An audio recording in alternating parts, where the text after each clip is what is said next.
Hello, this is Jan John. Let's continue with my discussion about ending religious violence.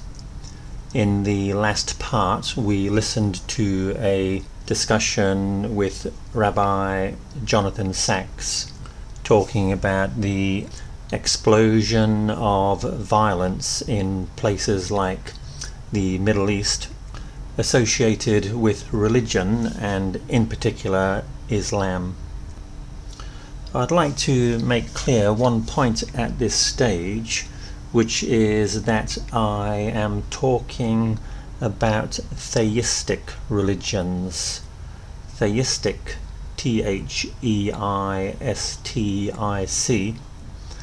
This means religions which believe in God. The three major theisms are Christianity, Islam and Judaism, and they all believe in one God who created the world.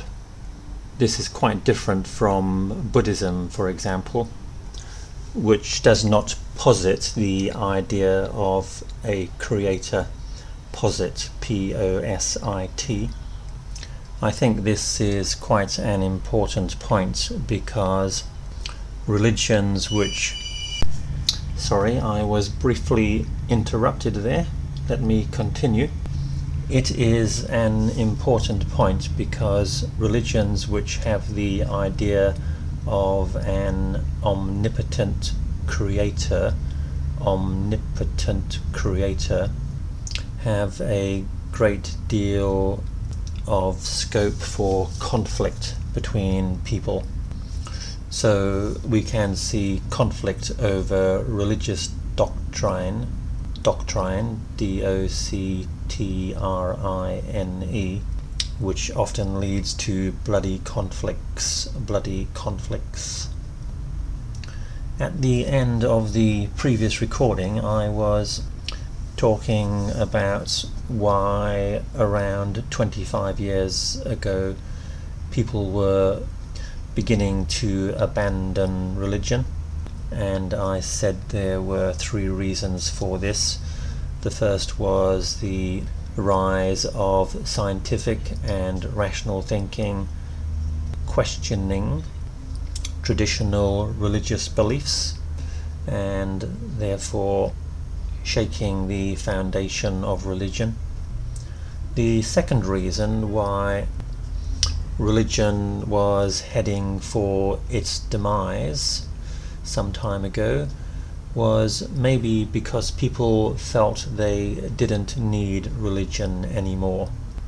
They felt that the world was a happy place and they could get by without supernatural beliefs. This was probably because people were wealthier and had more freedom. In a society where everyone has a nice house, a car in the driveway, and plenty of food to eat, there is far less reason to worry about a life after death or the existence of a God. I think it is no coincidence that the areas we are seeing violence in nowadays are areas of social and physical deprivation.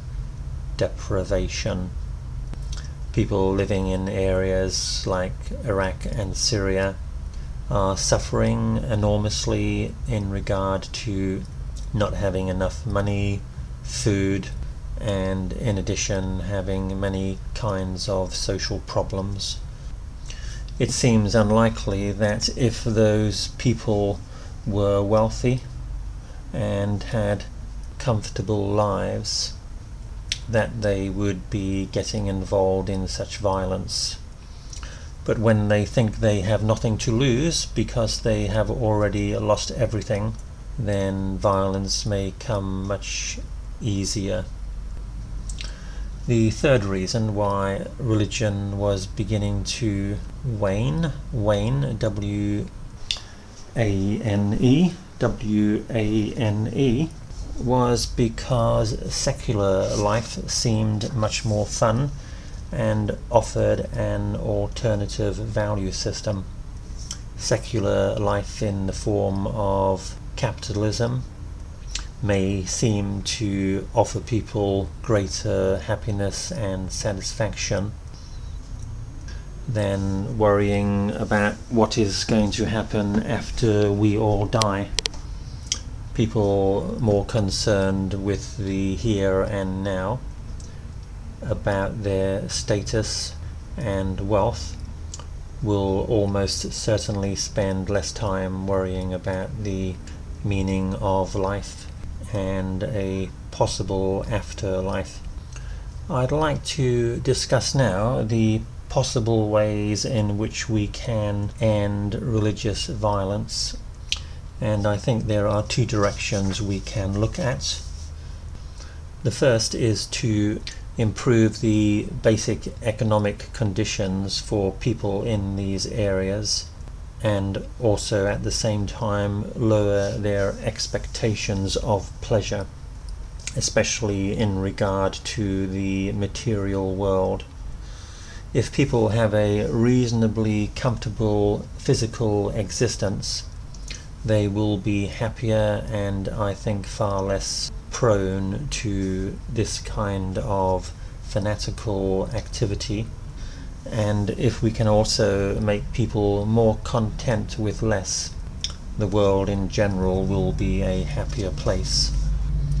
The second direction is to try to promote through education rational secular thinking, to challenge the doctrine which people are absorbing in an unthinking way.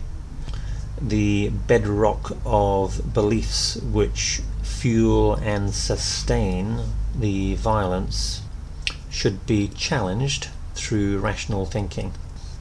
I think, unfortunately, many of the people involved in the violence are young and easily impressionable, meaning they can too quickly believe in what someone tells them. They need to learn to be more critical of what they hear. One very important point in this context is that what all of these people are practicing is not really religion. They are absorbing information from other people, books and other sources, and believing this to be the genuine truth. However, religion can never really be a second-hand experience. True religion is a personal spiritual experience which is probably not communicable with other people. When people read the Bible or the Quran, they are just reading what other people have said. They have no direct contact with God or any spiritual being, so they should be very wary about the beliefs they gain from these activities. Human beings live at the level of ideas, not at the level of spirituality. What we are thinking and talking about all the time is our ideas, and this is what we should explore and question. There may be people out there who have had true spiritual experiences, but how can we know? I think it is extremely dangerous to accept what other people say. I think in this context we should also question the whole idea of teaching religion to children. Children, as we know, are extremely impressionable and gullible. They will believe whatever you tell them. So shouldn't they have the right to make up their own minds? Should religion not be taught as an adult subject, so people can decide for themselves whether they want to believe in it or not. I wonder if people were taught at the age of 25 about religion, how much and what they would believe. I suspect it would be very little, because they have already attained some level of critical thinking.